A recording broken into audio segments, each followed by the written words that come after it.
सबरी भीलनी की कथा।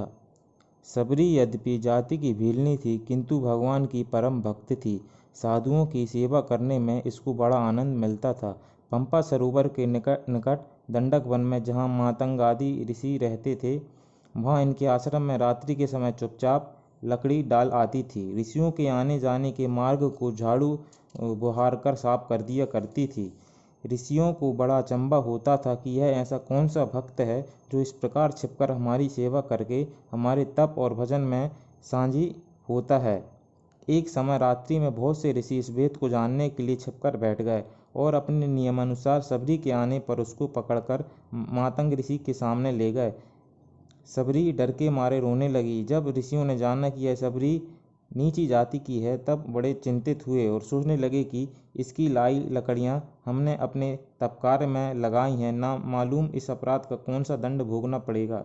किंतु मतंग ऋषि उसके भक्तिभाव से परिचित थे, इस कारण आश्रम में ले जाकर बड़े प्रेम से मंत्रोपदेश दिया।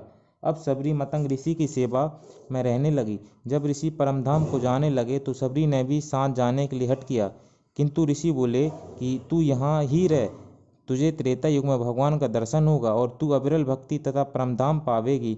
यद्यपि गुरुजी के वियोग से सबरी को बहुत दुख हुआ, किंतु भगवान के दर्शन की लालसा से उसी आश्रम में रहकर भगवान के आने की बाट जोहने लगी। जिस मार्ग से ऋषिश्वर घाट पर स्नान करने जाया करते थे, उस मार्ग को सबरी नित्य साफ और शुद्ध कर दिया करती थी।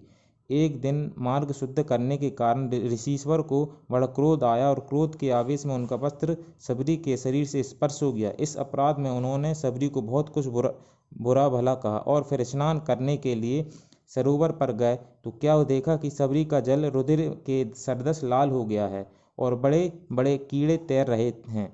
इसको भी ऋषिश्वर ने सबरी की अशुद्धता का कारण जाना। अनंतर लाचार होकर अपने आश्रम पर लौट आए। इधर सबरी की बड़ी उत्सुकता से रामचंद्र जी के आने की बाट देखने लगी। अनंतर भगवान जब 14 वर्ष बाद वनवास भोग रहे थे और सीता जी को रावण हर कर ले गया था, उस समय सीता जी को ढूंढते हुए भगवान सबरी के आश्रम में पहुँचे। सबरी ने पूर्ण ब्रह्म भगवान को अपने आश्रम में आया हुआ देखकर बड़ा सुख माना और प्रेम में ऐसी मगन हो गई कि मुँह से वचन नहीं निकला। बारंबार भगवान के चरण कमलों में सिर नवाया और आदर से जल लेकर चरण धोए और फिर सुंदर आसन में बिठलाया तथा अत्यंत रसीले कंदमूल फल लाकर रामचंद्र की भेंट किए। सबरी बेर चाक चकाकर जो मीठे होते थे उन्हें भगवान को दे देती थी और खट्टे बेरों को अलग फेंक देती थी। भगवान उन चखे हुए बेरों को बड़े प्रेम से खाते थे। फिर सबरी हाथ जोड़कर खड़ी हो गई और बोली कि पानी जोरी आगे वही ठाड़ी, प्रभु हूँ बिलो की प्रीति अति वाड़ी, कही विधि स्तुति करो तुम्हारी, अधम जाति में जड़मति भारी। नाथ, मैं तो नीची जाति हूँ, मूर्ख हूँ, आपकी स्तुति किस भांति करूँ। तब भगवान बोले, कै रघुपति सुनि भामिनी बाता, मानो एक भक्ति कर नाता, जाति पाति कुल धर्म बढ़ाई, धन बल परिजन गुण चतुराई, भक्तिहीन नर सोहे कैसे, बिनु जल बारिद देखें जैसे।